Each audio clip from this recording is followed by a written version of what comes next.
Today we're going to look at the Frame Pro. As you can see, this is the newest one from Samsung. I messed around a lot with the frame, but the Frame Pro has a wireless One Connect box, which still leads for some fun when prepping the area. So if you're going to be doing this, one thing I'm going to tell you to do is if you have a plug like this, you're going to want to either buy the frame box so you can countersink it. In that case, though, you might as well just get the regular frame because you can mount the One Connect box in there. Or at least if you don't want the One Connect box behind here, maybe you're going to put it on the other side of this wall or whatever you're going to do. What you're going to end up doing is you need a recessed plug. So you're going to have to do some drywall work or call an electrician and recess the plug, otherwise your TV's going to be so far off the wall. Anyways, now that we've done that, let's open this.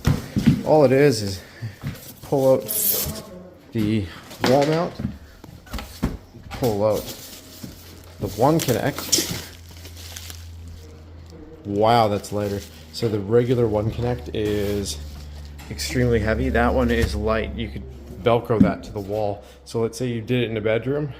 Again, I don't know if it's line of sight yet. I'm hoping it's radio frequency. That'd be best, but you could Velcro that behind the bed or the bedside table, so that way you can have the cable box and everything close by, just in case you want to plug in or do whatever you're going to do with the box. One thing to note too is for sound bars and stuff, I'm going to be curious to see if they put at least one HDMI on the back of this, because if not, good luck with a sound bar. Anyways, pull out the styrofoam, and then after you pull out the top piece, you can just lift this piece of cardboard. It'll slip off from the bottom. So, biggest things I noticed so far. No more stickers. They've made it so it's grippy, so that way we can take this. The right side goes on the right, obviously. Just goes through here. Use the smaller of the screws. Just simply tie it in there. Just like that. Alright. After inspecting more, we have our mini USB right here, usual, and then we have a micro HDMI here.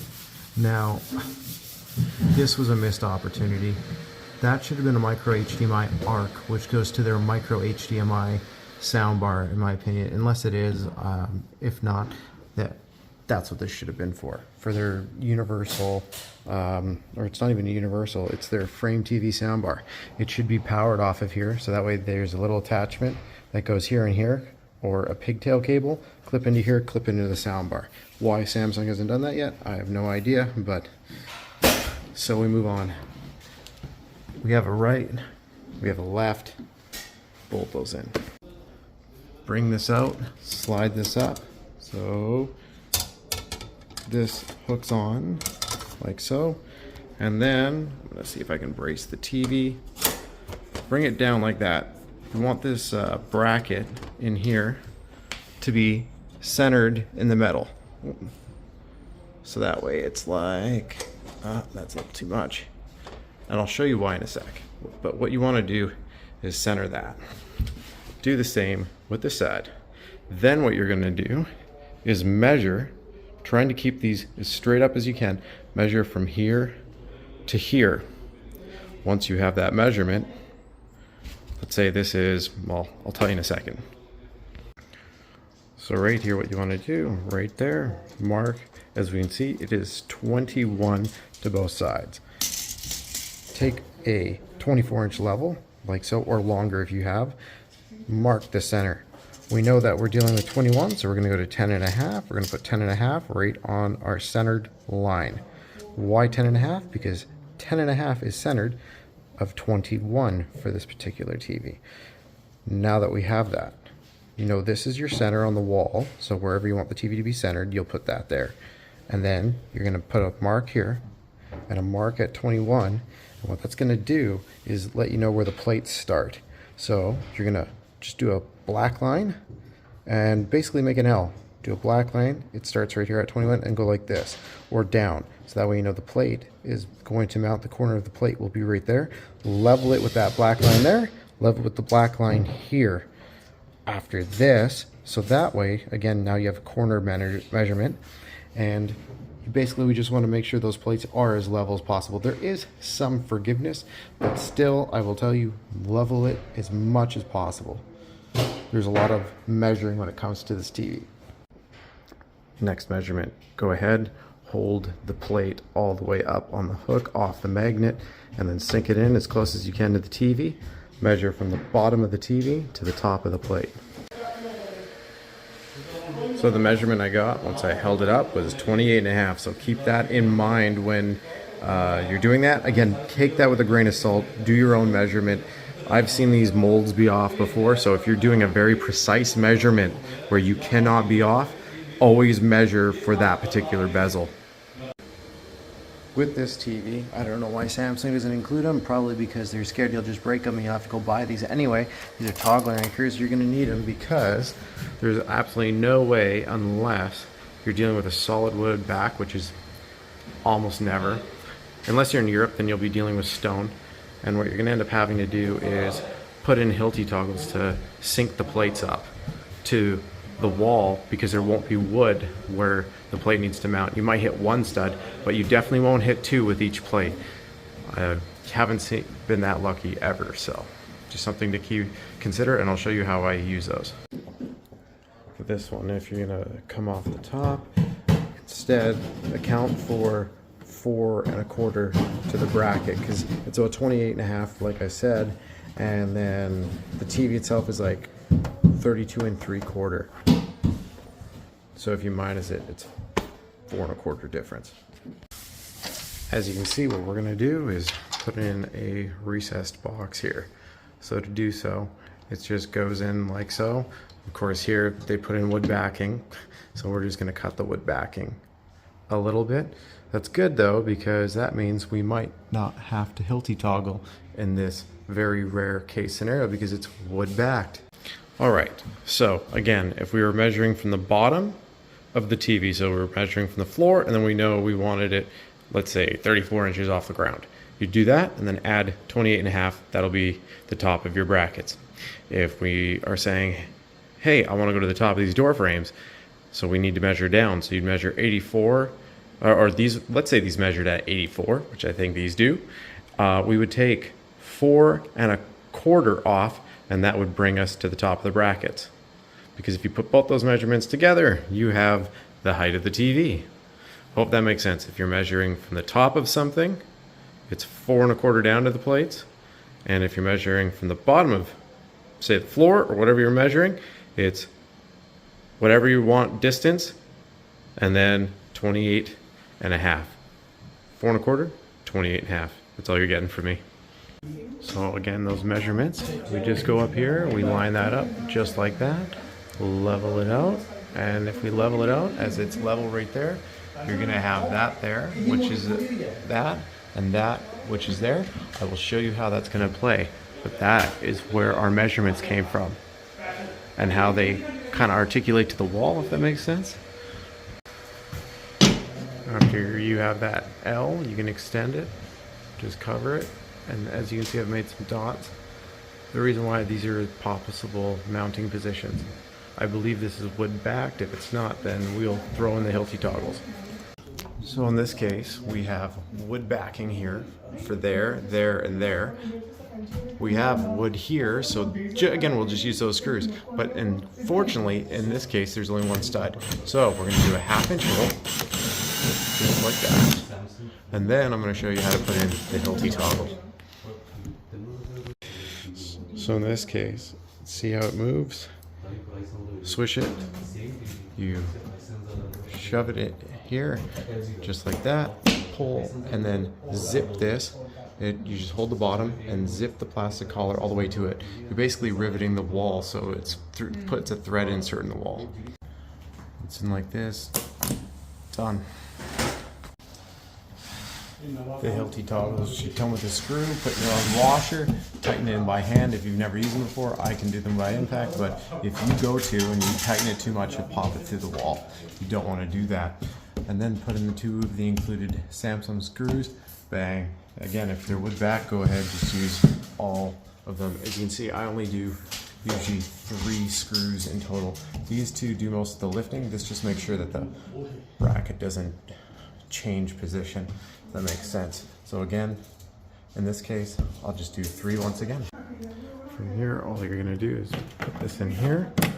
If I were you, I would take this and strap up the extra at the very end.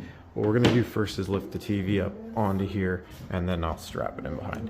One thing I do suggest, bend these out a little bit, just like this.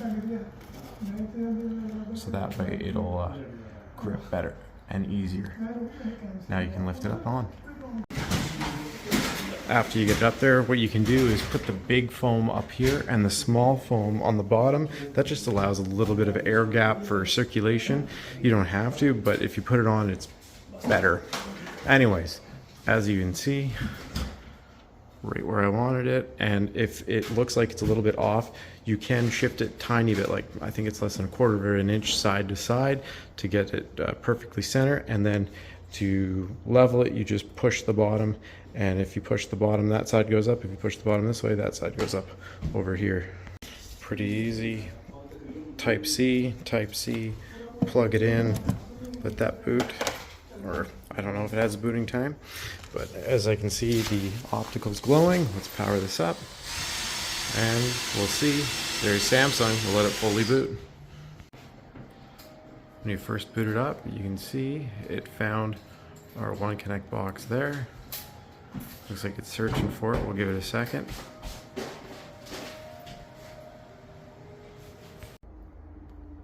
I should also mention that you can use these if you want to add 11 millimeters of space. I don't ever use it. They also do come with a template, but I always measure with a tape measure just to make sure you get everything absolutely right. Also, they do make a wireless soundbar for this TV, so that way you can do that. You still are going to have to power that soundbar, but I don't know, once again, why they wouldn't just make that mini HDMI available as an ARC for their soundbar and make it so it's a direct connection, just for the purposes of less things to go wrong. Well, that's how it's all installed. Now, that being said, for the wireless One Connect box, unfortunately, I can't get it working, and I actually ended up calling Samsung and said, hey, can you guys remote into the TV, take a look? And that's exactly what they did. They went through, we did some reset processes, we did all sorts of things, and they basically said, we need to send out our own technician because we're pretty sure the One Connect box is defective.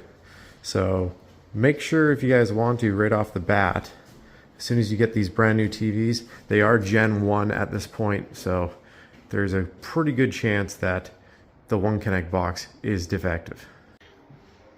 We got a secondary. Let's see if this goes ahead and connects to our One Connect box this time. We can see it bouncing around. Should hopefully just sync right up.